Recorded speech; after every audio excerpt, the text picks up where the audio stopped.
कहते हैं जब श्री कृष्ण अपनी मुरली बजाते हैं तो सिर्फ इंसान ही नहीं बल्कि पेड़ पौधे, नदियाँ, जानवर और पूरा वृंदावन शांत हो जाता है। लेकिन क्या आपने कभी सोचा है कि श्री कृष्ण की मुरली आई कहाँ से? इस रहस्यमय कहानी में हम जानेंगे एक साधारण बांस की कहानी, कैसे एक छोटा सा बांस त्याग, समर्पण और खालीपन के कारण श्री कृष्ण की मुरली बन गया। जब श्री कृष्ण ने पहली बार मुरली बजाई, गाय दौड़कर आ गई, यमुना नदी की लहरें शांत हो गई और राधा व गोपियां सब भूलकर उस धुन में खो गई। लेकिन इस मुरली का असली रहस्य क्या है और इससे हमें जीवन की कौन सी सीख मिलती है? यह वीडियो आपको एक ऐसा आध्यात्मिक संदेश देगा जो शायद ही आपने कभी सुना हो। अगर आपको धार्मिक और रहस्यमय कहानियां पसंद है तो वीडियो को लाइक और चैनल को सब्सक्राइब जरूर करें।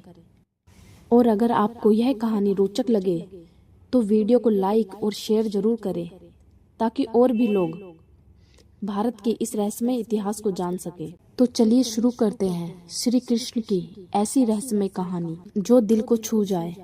कहते हैं जब कान्हा अपनी मुरली बजाते थे तो सिर्फ इंसान ही नहीं, पेड़ पौधे, नदियाँ, जानवर और पूरा ब्रह्मांड शांत हो जाता था। लेकिन कभी आपने यही सोचा है कृष्ण की मुरली आखिर आई कहाँ से है और क्यों? उसकी आवाज सुनकर राधा और गोपियां सब कुछ भूल जाती थी। आज हम आपको बताएंगे कृष्ण की मुरली का वो रहस्य जिसे बहुत कम लोग जानते हैं। बहुत समय पहले वृंदावन के जंगल में एक छोटा सा बांस का पेड़ था। उसके आसपास बड़े बड़े और सुंदर पेड़ थे। वो बांस हमेशा यही सोचता था, हे भगवान, मैं इतना असाधारण क्यों हूँ? कोई मेरी तरफ देखता ही नहीं है। एक दिन उस बांस ने मन ही मन तपस्या करनी शुरू कर दी और उसने कहा, हे प्रभु, अगर मेरी कोई भी कीमत है तो मुझे अपने काम में लगा लो। कुछ समय बाद एक दिन श्री कृष्ण अपने दोस्तों के साथ जंगल में खेलते खेलते वहां पहुंच गए। अचानक श्री कृष्ण की नजर उस बांस पे पड़ी। श्री कृष्ण मुस्कुराए और बोले, यही है जिसे मैं ढूंढ रहा था। सब दोस्त वहां हैरान हो गए। कृष्ण ने उस बांस को काटा और उसमें छोटे छोटे छेद बनाए और उसे उन्होंने अपने होठों से लगाया।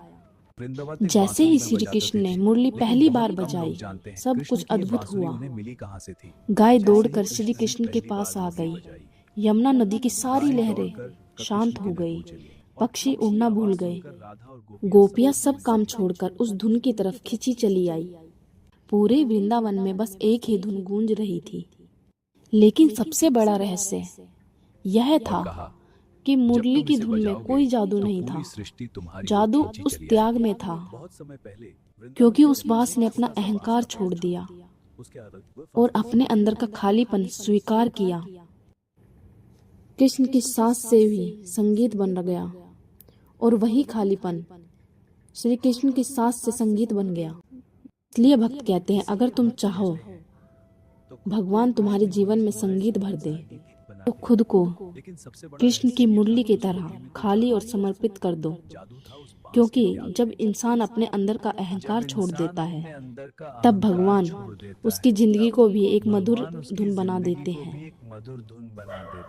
नमस्ते दोस्तों, अगर आपको भगवान श्री कृष्ण की ऐसी ही रहस्यमय कहानियाँ देखना और सुनना पसंद है तो इस वीडियो को लाइक करें। और अगर आप चाहते हैं कि मैं आपको श्री कृष्ण, भगवान शिव, हनुमान जी से जुड़े ऐसे ही रहस्य बताऊं जो बहुत ही कम लोग जानते हैं, तो अभी हमारे चैनल को सब्सक्राइब करें और बेल आइकन जरूर दबाएं, क्योंकि यहाँ मिलती है आपको सनातन धर्म की रहस्यमय और अद्भुत और दिल छू लेने वाली कहानियां जो आपके ज्ञान को भी बढ़ाएगी और आपके विश्वास को भी मजबूत करेगी।